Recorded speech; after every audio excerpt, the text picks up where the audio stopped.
Now, viewers, shifting our focus back to what's happening in the US, as we know that the Prime Minister is on his visit to the US, and in the backdrop of that, we also see some very important developments coming to light as far as China is concerned. That has in fact blocked the proposal by India and the United States at the United Nations to designate Lashkar-e-Taiba's terrorist Sajid Mir, in fact, wanted for his involvement in the 26/11 Mumbai terrorist attacks, as a global terrorist.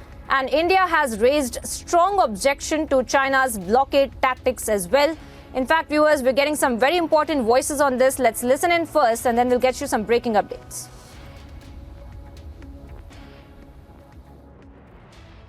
This particular sound file in the presentation, even as the terror attacks were unfolding.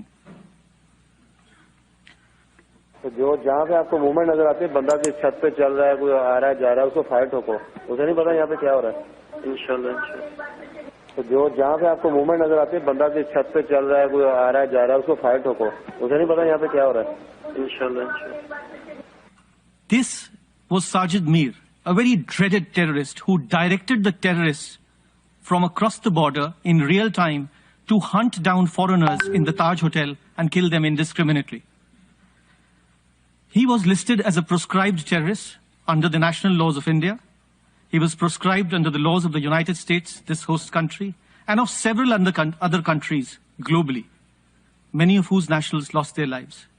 But when the proposal for listing him did not go through the Security Council sanctions regime, we had strong reasons to believe that something was genuinely wrong in the global sanctions regime, as manifested in the Security Council. If we cannot get established terrorists who have been proscribed across global landscapes listed under the Security Council architecture for pure geopolitical interests, then we really do not have the genuine political will needed to sincerely fight this challenge of terrorism. 15 years after the Mumbai terror attacks, its masterminds have not yet been brought to justice.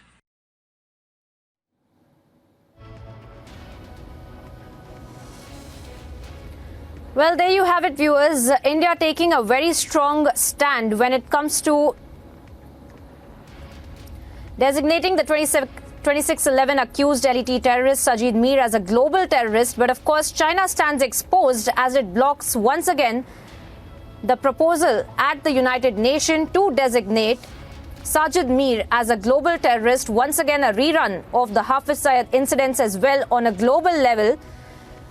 In fact, we have our senior executive editor Abhishek Kapoor joining us on the broadcast right now. Abhishek, would you say that China stands exposed once again as they are trying once again to block for declaring Sajid Mir as a global terrorist? Does it also seem like a rerun of the Hafiz Syed incident as well? And what would be the reason why China would make such a move, Abhishek? Well, this is a clear case of China getting nervy, China getting really psyched out. Not the first time that they have done this in the case of Pakistan-based terrorists, Sajid Mir now, Maulana Masood Azhar earlier, Hafiz Syed in between, and many others. Essentially what China is saying is that they would go out of the way, they would take the brunt of adverse global public opinion, but to still preserve their relationship with Pakistan, only with the sole objective of disturbing India off and on, and to cultivate Pakistan as sort of an albatross around India's neck. Obviously, in the long term, this won't succeed.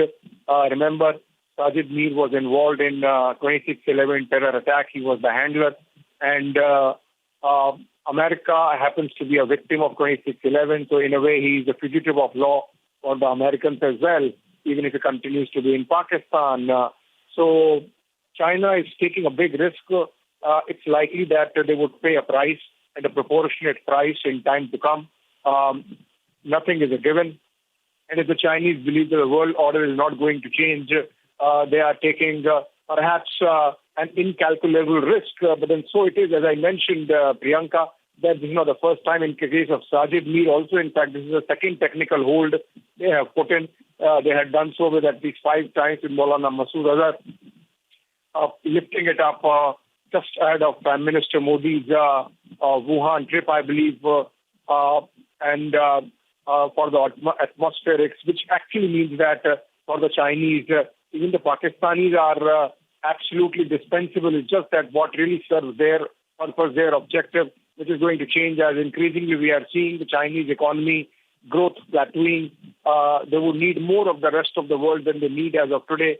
And obviously then the dynamics would change. In the immediate moment, this is absolutely a nervous reaction of China, which is watching India, United States tango with some trepidation, and perhaps with the understanding that coming together of India and United States in some ways limits Chinese options.